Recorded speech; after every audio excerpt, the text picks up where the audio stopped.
Entry হয়ে আছেন, সরকার যদি টাকা ঢুকায় তবেই পাবেন, নাহলে আমাদের কিছু করার নেই। হয়রানি হচ্ছে, বাড়ির হবে না, এতে অনেক মানুষই পাবে না, খালি খালি হয়রানি। আপনারা দেখছেন রিপোর্টার প্রেস। যে নতুন সরকার আসার পরে জনকল্যাণ শিবিরে কি কি সুবিধা দেওয়া হচ্ছে এবং যারা সুবিধা নিতে এসছে তাদের কি সুবিধা পাচ্ছে কিনা আমরা সেগুলো সমস্ত জানবো। জনকল্যাণমুখী যে শিবির গড়ে তুলেছে সেখান থেকে কি সুবিধা দেওয়া হচ্ছে? সুবিধা তারা বলেছিল অনেক রকম সুবিধা দেওয়া হবে। 53টা রাজ্য সরকার এবং সেন্ট্রাল গভর্নমেন্টের 53টা স্কিম দেওয়া হবে এখানে বলেছিল। তো এখানে আমরা এসে দেখছি মোটামুটি 20 থেকে 22টা স্কিম রয়েছে। সব স্কিমগুলোতে কাজ হচ্ছে না, কারণ কাজ যেগুলো হচ্ছে ওল্ড এজ পেনশনের জন্য, যেগুলো পুরাতন এন্ট্রি হয়ে আছে শুধুমাত্র তাদের কাজ হচ্ছে, এবং যারা নতুনের জন্য তারা কোনো রকম কাজ করছে না। আর নতুন যারা করছে তাদের বাইরে থেকে ফর্ম কিনতে বলছে।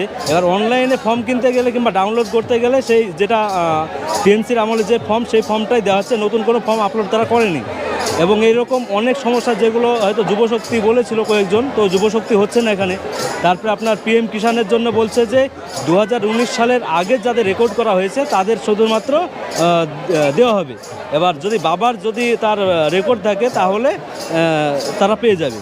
তো এরকম অনেকেই হয়রানি হচ্ছে। তাছাড়া এদিকটায় যেমন জব কার্ডের কাজ অনেকে আসছে, মানে অনেক রকম করার জন্য, কিন্তু তাদের কোনো রকম দিচ্ছে না তারা।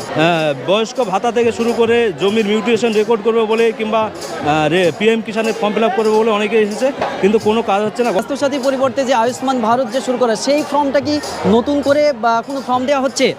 আমি পুরো অফিসটায় খোঁজ নিয়ে দেখলাম এরকম কোনো কাউন্টার নেই, এবং অনেক কর্মচারীদের জিজ্ঞেস করলাম, তারা বলছে যে ওখানে দেখুন ওখানে দেখুন, কিন্তু আমি পুরোটাই ঘুরে এখনও পাইনি কাউন্টার। বয়স্ক ভাতা বাবা পেয়েছেন? পাননি? ফর্ম পেয়েছেন? ফর্মও পাইনি। কি বলছে এখান থেকে? ফর্ম আসেনি তো বলছে। ফর্ম আসেনি বলছে?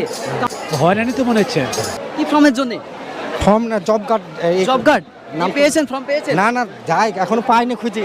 আপনি কিসে এসেছেন? আমি এসছি, আমরা বয়স হয়ে গেছে, আমার স্বামী 67 বছর বয়স, আমার 65-র উপর হয়ে গেছে, 63 হয়ে গেছে, কিন্তু আজকে পর্যন্ত আমরা ভাতা পাইনি।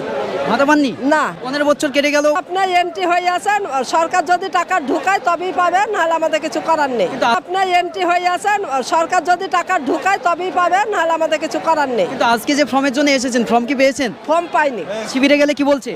বলছে আসেনি। তো কবে আসবে জানাচ্ছে? সেটাও জানাচ্ছে না। তাহলে কি শুধুই হয়রানি হচ্ছেন? শুধু হয়রানিতে হচ্ছে, তাহলে সেই ওতে যদি টাকা ঢুকাইতে ভালো, আর যদি না ঢুকায় তাহলে তো আমাদের হয়রানি হয়েছে। আমরা হচ্ছে পিএম কিষাণ। পিএম কিষাণ হ্যাঁ। ফর্ম পেয়েছেন? না, ফর্ম নিব। কি বলছে শিবিরে গেলে? শিবিরে কোন জায়গায় আমি এখনো খুব সবারই হবে না। ওনারা বলছে 19 সালের আগে রেকর্ড হলে হবে, আর জমি যদি কেউ দান করে তবে এবার হবে। আচ্ছা, খুব তো গরিব মানুষ আছে, কাকে কে জমি দান করবে? অনেক গরিব মানুষ আছে, একটু একটু পয়সা জমা করি জমিটা কিনেছে, সেই জমি রেকর্ডে হবে না। তাহলে এটা করার কি দরকার ছিল? তার মধ্যে এটা অনেক মানুষই পাবে না, খালি খালি হয়রানি। এবার মানুষ, অনেক মানুষের যেমন সোলারের জন্য বসেছে এখানে, সোলার তো অনেক মানুষের ঘর নাই, এবার তারা সোলারটা বসাবে কোথায়? টিনের ঘরে বসাবে?